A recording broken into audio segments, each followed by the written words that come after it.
Zee 24 तास एक पाऊल पुढे। 25 मे रोजी सुकमा भागात झालेल्या भीषण नक्षलवादी हल्ल्यात मृत्युमुखी पडलेल्या काँग्रेस नेत्यांना आज राजधानी नवी दिल्लीत भावपूर्ण वातावरणात श्रद्धांजली अर्पण करण्यात आली। काँग्रेस अध्यक्ष सोनिया गांधी, उपाध्यक्ष राहुल गांधी तसंच दिल्लीच्या मुख्यमंत्री शीला दीक्षित यावेळी उपस्थित होत्या। त्यांच्याबरोबर अनेक महत्त्वाचे काँग्रेस नेते उपस्थित होते।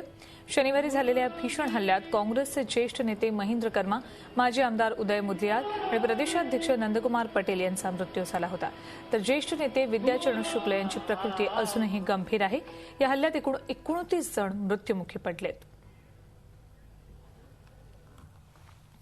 तर छत्तीसगडमध्ये झालेल्या नक्षलवादी हल्ल्याच्या पार्श्वभूमीवर आता केंद्र आणि राज्यांमध्ये राजकारण रंगायला सुरुवात झाली। नक्षलवाद्यांशी लढण्यासाठी सक्षम यंत्रणेची वारंवार मागणी करूनही केंद्र सरकार गंभीरपणे लक्ष देत नसल्याचा आरोप राज्याचे गृहमंत्री आर पाटील यांनी केला आहे। नक्षलवाद्यांशी लढण्यासाठी मोका आणि टाडासारख्या कठोर कायद्याची गरजही गृहमंत्र्यांनी व्यक्त केली।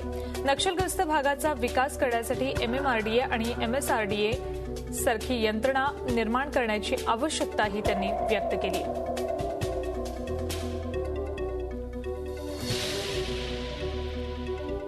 या संदर्भात आपण अधिक माहिती घेऊयात आमचे प्रतिनिधी दीपक भातुस यांच्याकडून।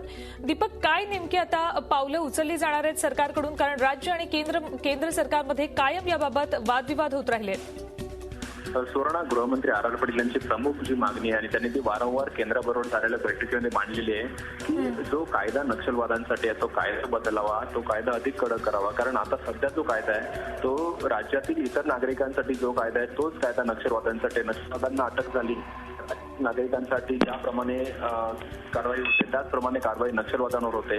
त्यामुळे हा कायदा टाडा आणि मोकासारख्या कायद्यांच्या पार्श्वभूमीवर कडक कायदा नक्षलवादांसाठी यावा। कारण ही यंत्रणा जी आहे ती देशाच्या सुरक्षेशी खेळते आणि देशावरच हल्ला आहे ह्या नक्षलवादी चळवळीचा। त्यामुळे त्याच्यासाठी कडक कायदा करण्याची मागणी केलेली आहे। दुसरी जी प्रमुख जो विषय आहे तो नक्षलग्रस्त भागातील विकासाचा आहे आणि अनेक फायली इतर विकास कामांबरोबर मंत्रालयात जशा अडून पडतात त्याप्रमाणे नक्षलग्रस्त भागातील विकासाच्या फायली सुद्धा अडून पडतात, त्याच्यावर तातडीने कारवाई होत नाही आणि ही तक्रार प्रामुख्याने आर पाटलांची ती राज्य सरकारमधील एकंदरीत केंद्र सरकार याबाबत गंभीर नाही असं आर पाटील यांचं म्हणणं आहे आणि आता या प्रकरणी कठोर पावलं उचलणं सुद्धा गरजेचं असल्याचं त्यांनी म्हटलंय। धन्यवाद दीपक या संपूर्ण माहितीबद्दल।